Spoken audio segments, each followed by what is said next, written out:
একজনে ছবি আঁকে এক মনে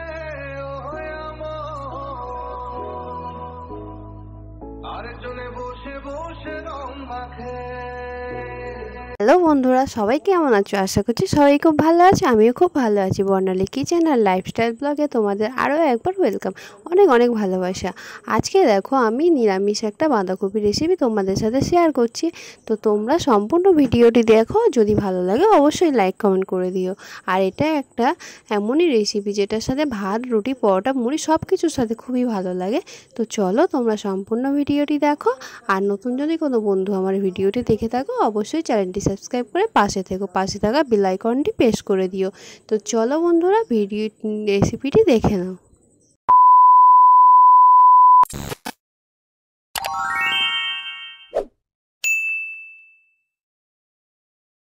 দেখো বন্ধুরা, এখানে বাঁধাকপিটাকে আমি খুব ভালো করে কেটে নিয়েছি। এবারে চলো দেখিয়ে দিই আর কি লাগছে। দেখো এখানে 3টে আলু কেটে নিয়েছি, আর 4টে ডাঁটা কেটে নিয়েছি, কয়েকটা কাঁচা লঙ্কা আর একটা টমেটো 4 পিস করে কেটে নিয়েছি। এবারে দেখো কড়াই গরম হয়ে গেছে, কড়াইতে আমি দিয়ে দিলাম সর্ষের তেল। তো রান্নাটা সর্ষের তেলেই হবে, তোমরা চাইলে সাদা তেলেও করতে পারো। দেখো আমি প্রথমে বাঁধাকপিগুলো দিয়ে দিলাম। বাঁধাকপিটাকে খুব ভালো করে একটু ভেজে নেব। তো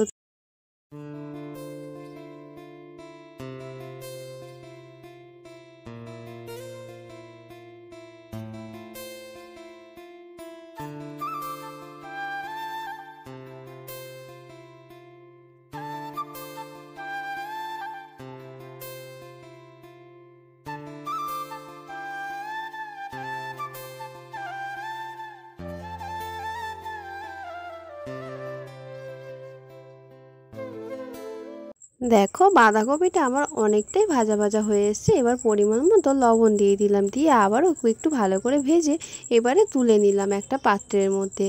তো তোমরা যদি এভাবে না বানিয়ে থাকো অবশ্যই একবার এভাবে ট্রাই করো। আর দেখো এবারে কড়াইয়ের মধ্যে দিয়ে দিলাম আবার কিছুটা তেল, দিয়ে আমি টমেটোগুলোকে হালকা ভেজে নেব। তো টমেটোগুলোকে হালকা করে ভেজে নিয়ে তরকারিতে দিলে আলাদা রকম একটা স্মেল আসে। তো দেখো আমি টমেটোগুলো তুলে নেওয়ার পর ওই তেলের মধ্যে দিয়ে দিলাম 2টো তেজপাতা আর একটু 5 ফোড়ন। দেওয়ার পরে একটু ভেজে নিয়ে আমি আলুগুলোকে দিয়ে দিলাম। এবারে আলুগুলোকে আমি ভালো করে লাল লাল করে ভেজে নেব। দেখো লাল লাল করে ভাজা হয়ে গেছে। এবারে এর মধ্যে আমি ডাঁটা আর কাঁচা লঙ্কা কুচিটা দিয়ে দিলাম, দিয়ে এবার কিছুক্ষণ একটু ভালো করে নাড়িয়ে নেব। চলো তোমরা দেখতে থাকো।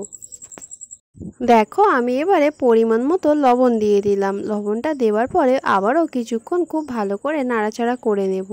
তোমাদের কার কার বাঁধাকপি ভালো লাগে অবশ্যই আমাকে কমেন্ট করে জানাবে। আর এইভাবে সজনে ডাঁটা দিয়ে বাঁধাকপি না বানিয়ে থাকলে একবার অবশ্যই ট্রাই করো। দেখো এবারে আমি এর মধ্যে ভেজে রাখা টমেটো আর বাঁধাকপিগুলো দিয়ে দিলাম। দেওয়ার পরে খুব ভালো করে কিছুক্ষণ ধরে কষিয়ে নেব। চলো বন্ধুরা তোমরা সম্পূর্ণ ভিডিওটা দেখো। আর সবার কাছে একটা অনুরোধ, কেউ স্কিপ করে দেখো না। দেখো এবার আমি এর মধ্যে মশলা দিয়ে দিলাম একে একে। 1 চামচ হলুদ গুঁড়ো দিলাম, 1 চামচ লাল লঙ্কার গুঁড়ো দিলাম। দেওয়ার পরে খুব ভালো করে আমি এটাকে কিছুক্ষণ ধরে কষিয়ে নেব।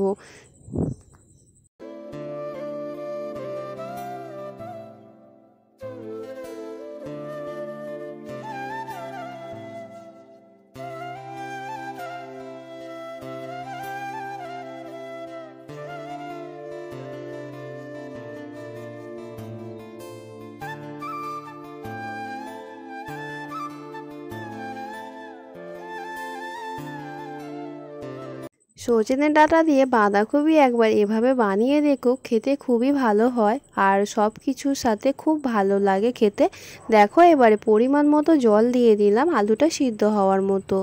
তো তোমরা যদি এখনও আমার চ্যানেলটি সাবস্ক্রাইব না করে থাকো অবশ্যই চ্যানেলটি সাবস্ক্রাইব করে পাশে থেকো, আর পাশে থাকা বেল আইকনটি ক্লিক করে রেখো, যাতে আমি যখনই ভিডিও ছাড়ি তার সঙ্গে সঙ্গে নোটিফিকেশন তোমাদের কাছে পৌঁছে যায়।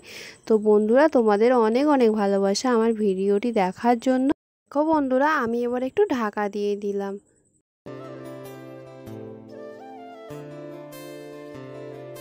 দেখো কিছুক্ষণ পর আমি ঢাকাটা খুলে নিলাম। খুলে নিতে এবারে আমি সবজিটাকে একটু ভালো করে নাড়িয়ে দিলাম। নাড়িয়ে দেওয়ার পর দেখো এখনও একটু রস মানে জল আছে। তো যেহেতু এটা পুরোপুরি শুকনো হবে সেই জন্য আমি আবারও একটু কিছুক্ষণ ঢাকা দিয়ে দেব। দেখো টমেটোগুলোকে আমি একটু ভালো করে মিশিয়ে নিলাম। দেখো আলুটাও প্রায় সিদ্ধ হয়ে এসেছে, কিন্তু যেহেতু একটু জল আছে সেই জন্য আমি আবারও একটু কিছুক্ষণ ঢাকা দিয়ে দিলাম। দেখো কিছুক্ষণ পরে আবার ঢাকাটা খুলে নিয়ে আমি আবারও একটু নাড়িয়ে দিলাম। এবারে এর মধ্যে বাদবাকি মশলাগুলো দিয়ে দেব। যেমন এর মধ্যে আমি একটু অল্প পরিমাণে চিনি দিয়ে দিলাম। যেহেতু এখন অসময়ের বাঁধাকপি, শীতকালে বাঁধাকপিটা সময়ের থাকে, তো অফ সিজন, সেই জন্য আমি একটু চিনি দিয়ে দিলাম। চিনি দিলে তরকারির স্বাদটাও খুব ভালো হয়, আর বাঁধাকপি তো অবশ্যই চিনি দিতে লাগে, তো সেই কারণে চিনিটা দিয়ে দিলাম। এবারে দেখো ভাজা মশলা আমি অ্যাড করে দিলাম। ভাজা মশলাটা অ্যাড করার পরে আমি আবারও খুব ভালো করে একটু মিশিয়ে নেব।